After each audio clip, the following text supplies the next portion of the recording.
बातें की थी।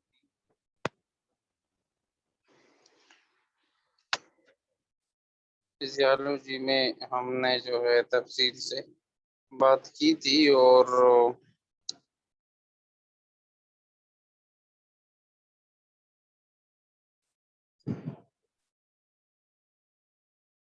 प्रीवियस लेक्चर में हमने कार्डियोवास्कुलर सिस्टम के बारे में बात की थी।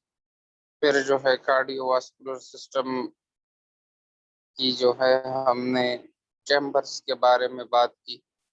चैम्बर्स के बाद हमने जो है हाँ, वो वाल्व के बारे में बात की कि वाल्व जो है कौन कौन से। और आज हम बात करेंगे जो है उस पे ईसीजी के बारे में बात करेंगे कि ईसीजी जो है हमने ईसीजी जो हमने पढ़ा था, तो ईसीजी में कौन कौन सी कितने लीड्स होते हैं और यही जो लीड्स हैं वो कहाँ कहाँ पे मौजूद होते हैं उस पे भी हम जो है बात करेंगे, क्योंकि ईसीजी जो है वो फिजियोलॉजी में बहुत ज़्यादा लाजमी है। अगर हम ईसीजी को हम नहीं समझ सकते तो फिर मसला ये है कि हमें कंट्रैक्शन और रिलैक्सेशन का और ये जो इसमें वेव है तो वो किस तरह जो है चीज़ें हैं तो उस पे हम बात करेंगे। तो ईसीजी में ईसीजी को अगर हम डिफाइन करें तो ईसीजी मीन इलेक्ट्रोकार्डियोग्राम। ईसीजी क्या है? इलेक्ट्रोकार्डियोग्राम है और इस पे भी हम तफसील से बात करेंगे और इसमें कितने कितने लीड्स होते हैं इस पे भी हम बात करेंगे। लेकिन इससे प्रीवियस लेक्चर में अगर आप देखें तो हमने बात की थी कि इसके जो है हार्ट के 4 चैम्बर्स हैं और यही जो 4 चैम्बर्स हैं वो बॉडी में जो है वो कौन कौन से ब्लड बॉडी से रिसीव करते हैं और बॉडी को जो है कौन कौन से ब्लड वो सप्लाई करते हैं उस पे हमने तफसील से बात की थी। आर्टरियम चैम्बर जो है वो हमारे पास रिसीविंग चैम्बर है एंड वेंट्रिकल चैम्बर्स जो है डिस्ट्रीब्यूटिंग चैम्बर्स है, ब्लड को डिस्ट्रीब्यूट करने में अहम रोल प्ले करते हैं।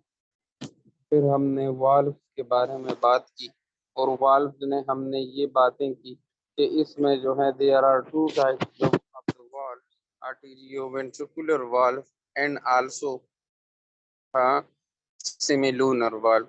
आर्टेरियोवेंट्रिकुलर वाल्व जो हमारे पास मौजूद हैं वो है राइट साइड पे ट्राइकस्पिड वाल्व है और लेफ्ट साइड पे बाइकस्पिड वाल्व। और यही जो वाल्व हैं इसी तरह ये वेंट्रिकल्स चैम्बर में भी मौजूद है और जो वेंट्रिकल्स में मौजूद है राइट साइड पे इसे हम सिमिलूनर वाल्व जो है इसको हम पल्मोनरी वाल्व कहते हैं और जो राइट साइड पे मौजूद लेफ्ट साइड पे मौजूद है एरोटिक वाल्व कहते हैं। फिर हमने जो है पेस मेकर के बारे में बात की। Pacemaker is a device which regulates the contraction and relaxation of the human heart। फिर हमने उसमें जो है ये बात की कि इसमें ये एक डिवाइस है और एक इलेक्ट्रिकल न्यूरोट्रांसमीटर्स हैं जो क्या पास करते हैं, जो इलेक्ट्रिकल इम्पल्सेस को पास करते हैं and this electrical impulses pass the contraction and the relaxation and the regulation of the human heart। तो इसमें एस ए नोड है और साथ में ए बी नोड है। ये जो एस ए नोड है ये जो है art both atrium left and right atrium की जो है कंट्रक्शन एंड रिलैक्सेशन में अहम रोल प्ले करते हैं, जबकि A V node atrioventricular node जो हमारे पास मौजूद है यही A V node ventricular contraction and relaxation के बारे में जो है वो काम करते हैं। इसके के बारे में जो है वो और में रहता है और इसकी फंक्शन जो है वो परफॉर्म करते हैं। तो this is the pacemaker. फिर हमने बात की आज जो हमारा टॉपिक है, जो हमारा टॉपिक है वो आज है the electrical activity of the heart can detected by doing an electrocardiogram ECG। Electrocardiogram ये जो इलेक्ट्रिकल एक्टिविटी है या जो इलेक्ट्रिकल वेव्स हैं या जो भी एक्टिविटीज हैं तो वो क्या है, इसके बारे में हम बात करते हैं। तो यही जो वेव्स हैं ये हमारे पास जो है हार्ट का, वो हम इलेक्ट्रोकार्डियोग्राम या ईसीजी के जरिए हम डिटेक्ट कर सकते हैं या हम उसे मालूम कर सकते हैं। एंड आल्सो कॉल्ड ईकेजी भी इसे हम कह सकते हैं, ईसीजी एंड ईकेजी भी। अमेरिकन लैंग्वेज में इसे ईकेजी, सी की जगह के लिखते एंड के is also represented the cardiogram. अच्छा, पी वेव के बारे में अब हम बात करते हैं। सबसे पहले ईसीजी में अगर हम बात करें तो इसमें P Q R S complex and T waves मौजूद हैं। पी एक वेव है, क्यू आर एस एक कम्प्लेक्स है एंड टी जो है अनदर वेव। तो ये जो पी वेव है इसके बारे में हम बात कर रहे हैं कि ये जो पी वेव है इसका काम क्या है। P waves shows the contraction of the atrium. P waves हमें क्या शो करते हैं, contraction of the atrium, and QRS complex shows the contraction of the ventricle। और QRS complex ये contraction of the ventricles के बारे में जो है देखिए, P wave contraction of the atrium and the QRS complex shows the contraction of the ventricle। And what are the function of the T waves? So T wave shows the relaxation of the ventricles। T wave जो है ventricle की relaxation, QRS complex हमारे पास contraction of the ventricles and P waves contraction of the atrium। तो ये हमारे पास क्या है, this is the P P एक वेव है, QRS complex दूसरा वेव है and also the third wave जो है वो T wave है। तो समझ आ गई है, ये ईसीजी के बारे में बातें थी। अच्छा, ईसीजी की लीड्स के बारे में अगर हम बात करें, types of ECG leads. ECG के लीड्स के बारे में अगर हम तफसील से बात करें तो लीड्स जो ईसीजी के हैं देयर आर 12 लीड्स। 12 लीड्स हैं। 12 लीड्स कहाँ कहाँ पे होते हैं, अब इस पे भी हम बात करते हैं। सक्स वो चेस्ट लीड्स हैं एंड 6 लिम्ब लीड्स हैं। ये जो सिक्स चेस्ट लीड है इसके बारे में अगर हम बात करें तो lead 1 2 3 up to lead 6 V is represented to lead. अच्छा, फिर जो है हमारे पास ये जो लैम्प लीड्स हैं तो ये भी 3 AVR हैं एंड 3 जो है AVL हैं एंड AVF इसमें मौजूद हैं। Arterio ventricular right side, arterio ventricular left side and arterio ventricular जो है वो फुट में 3 लीड्स जो है वो फुट में होते हैं। तो ये जो है 6 लीड्स हो गए। अब जो है ईसीजी की फंक्शन के बारे में अगर हम बात करें, देखिए आप जो है लीड्स को आप देखें, इसमें 6 लीड्स होते हैं। लीड 1 टू 6 जो है ये चेस्ट में डिफरेंट लोकेशन में लगाते हैं और फिर जो है लिम्ब लीड जो है एक राइट साइड पे, एक लेफ्ट साइड पे और एक जो है फुट पे लगाते हैं। इसमें जो है लीड 1, लीड 2 एंड लीड 3, इसमें 3 लीड्स हैं और लीड 1, लीड 2, लीड 3 जो है वो भी लगते हैं लिम्ब्स में and AVR, AVL and AVF। एक जो है फुट को लगाते हैं, एक जो है वो हैंड को लगाते हैं और एक हमारे साथ राइट साइड पे, दूसरा लेफ्ट साइड पे और एक फुट पे लगाते हैं। आप लोगों ने ईसीजी कभी देखी हो। अच्छा, फिर ईसीजी, फिर अगर हम ईसीजी के बारे में बात करें तो ECG shows the heart rate, rhythm और regularity and the different heart disease. ECG क्या शो करते हैं, हमें हार्ट रेट शो कर सकते हैं, हार्ट का रिदम, अगर रिदम नॉर्मल है तो सही है, अगर एरिथमिया है तो आप लोगों को पता है कि रिदम एबनॉर्मल नहीं है and the abnormal rhythm is known as arrhythmia. अच्छा, फिर जो है अगर हम इसकी रेगुलरिटी के बारे में बात करें, एंड डिफरेंट हार्ट डिजीज भी ईसीजी हमें दिखाते हैं, इसमें शो होता है। For example MI, heart failure, etcetera etcetera, ये कंडीशन भी हम ईसीजी पे फाइंड कर सकते। तो ये हमारे पास हार्ट की ईसीजी के बारे में बात थी। अब हम वास्कुलर सिस्टम के बारे में बात करते हैं। वास्कुलर सिस्टम मीन वेसल्स जो हैं, blood vessel. It consist of blood vessel and lymphatic system. ये जो है ब्लड वेसल और लिम्फेटिक सिस्टम पर मुश्तमिल है। Blood vessel carry blood in the entire body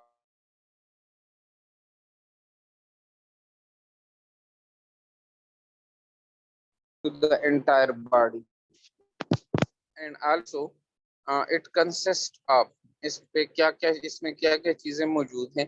aorta है, aorta is converted into smaller branches, the arteries, and the arteries is converted into smallest branches known as arterioles, and then capillaries.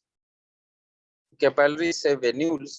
Venules is the smallest branches, and the smaller branch of the venule is veins, and the large branch of the veins is vena cava.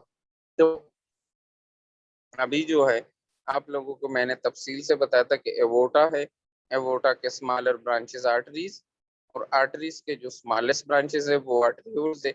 इसमें blood pressure जो है वो high होता है, इस ये जो है ऑक्सीजनेटेड ब्लड कैरी करते हैं। और हमने दूसरी बात ये की थी कि ये जो है ब्लड हार्ट से बॉडी को पंप करते हैं, और सिर्फ एक हमारे पास सिर्फ ये एक ही आर्टरी और वेन है जो अपोजिट काम करते हैं हार्ट में, पल्मोनरी आर्टरी और pulmonary vein. Pulmonary artery deoxygenated blood वो हार्ट से, राइट वेंट्रिकल से लंग्स में जो है वो लेके जाते हैं, एंड पल्मोनरी वेन जो है वो ऑक्सीजनेटेड ब्लड लंग से लेफ्ट एट्रियम में लेके जाता है। यही एक वेन है जो अपोजिट काम करता है, बाकी जो है वो सेम है। Blood vessel consist of arteries, aorta, arteries and आर्टरियोल, and vena cava, veins, venules. ये जो है हमारे पास क्या है, this is the blood vessels. The blood vessel contain three types of layer.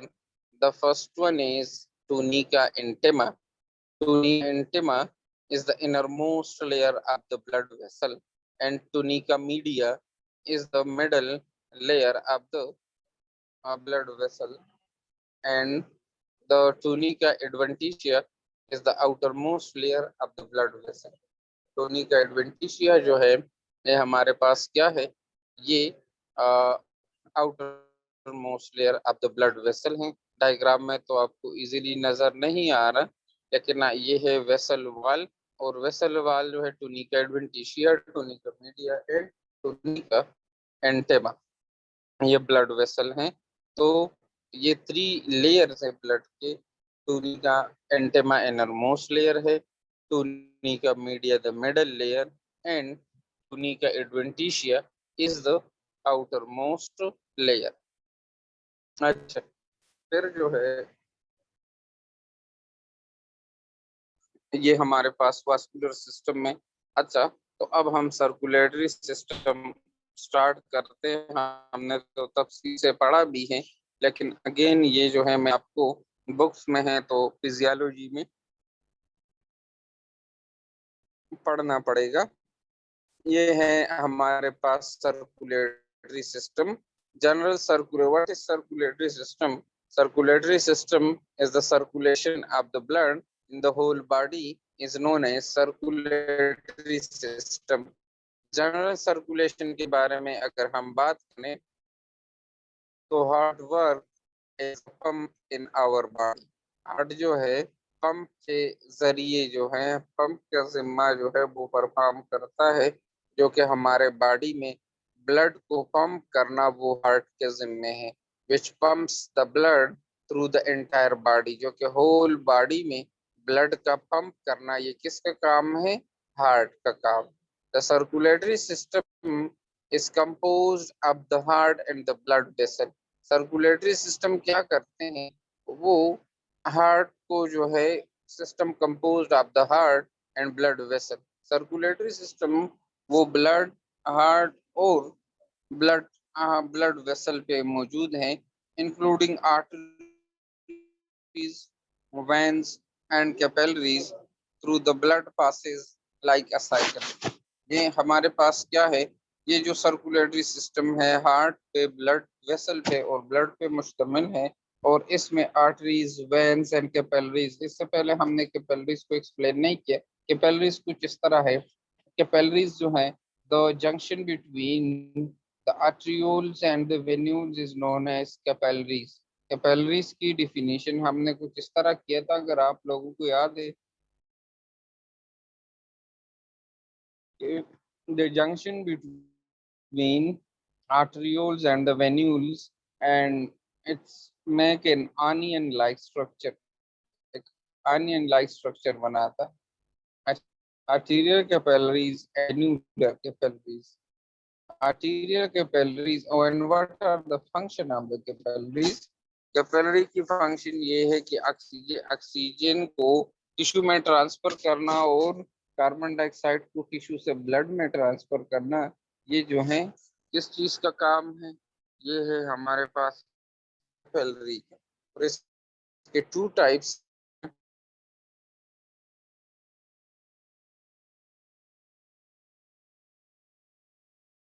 तो जो वेन्यूलर कैपिलरीज, तो वो उसमें ऑक्सीजन का मिकदार कम है तो कार्बन डाइऑक्साइड एब्जॉर्ब हो जाता है।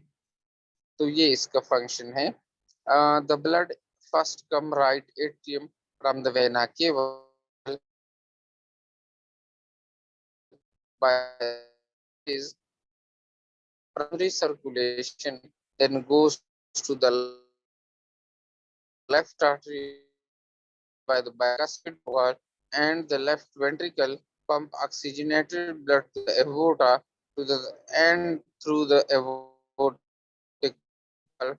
Aorta push the blood arteries and then goes to the arteriole and then capillaries. So this is MR for the सब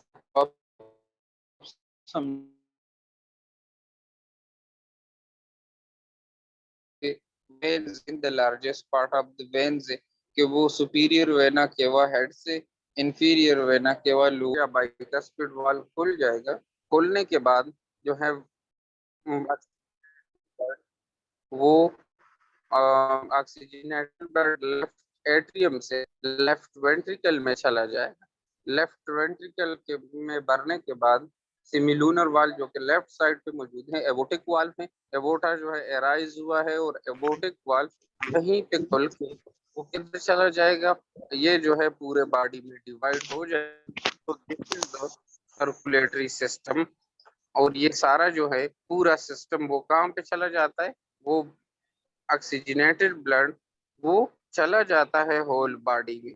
तो इसमें हमारे पास पल्मोनरी सर्कुलेशन है। पल्मोनरी सर्कुलेशन के बारे में अगर हम बात करें तो pulmo means lung, and pulmonary circulation circulates the blood between the heart and the lungs. Pulmonary circulation consists of heart, pulmonary artery, lungs and the pulmonary veins. इसमें हमारे पास क्या क्या मौजूद है, हार्ट है, पल्मोनरी आर्टरी है, lungs and pulmonary veins है। In the pulmonary circulation, the deoxygenated blood circulates from the right ventricle to the lungs. Right ventricle से lungs तक चले जाते हैं। The blood oxygenated within the lung and the oxygenated blood returns to the left artery. Right ventricle से left atrium तक का जो circulation है, इसमें क्या क्या मौजूद है, इसको हम पल्मोनरी सर्कुलेशन। राइट वेंट्रिकल जो पल्मोनरी आर्टरी से लंग्स में चले जाते हैं, लंग्स में ब्लड ऑक्सीजनेट होते और ऑक्सीजनेशन के जरिए जो है पल्मोनरी वेन के जरिए वापस लेफ्ट आर्टरियम तक आते हैं, इसको हम पल्मोनरी सर्कुलेशन कहते हैं। और इसके बाद जो है सिस्टमिक सर्कुलेशन है। तो सिस्टमिक सर्कुलेशन में लेफ्ट वेंट्रिकल से स्टार्ट होता है। लेफ्ट वेंट्रिकल में जो है ऑक्सीजनेटेड ब्लड लेफ्ट वेंट्रिकल से बॉडी में चला जाता है और बॉडी में जाने के बाद जो है वो ऑक्सीजनेशन प्रोसेस में हो जाता है। डीऑक्सीजनेटेड ब्लड फिर सुपीरियर और इंफीरियर वेना केवा से वो राइट एट्रियम में आते हैं। So this is the systemic circulation. ठीक है, इधर तक काफी है। अगर किसी को कोई क्वेश्चन है तो आप फिर ग्रुप में कर सकते हैं। क्लास का टाइम हो चुका है तो इंशाल्लाह अभी जो है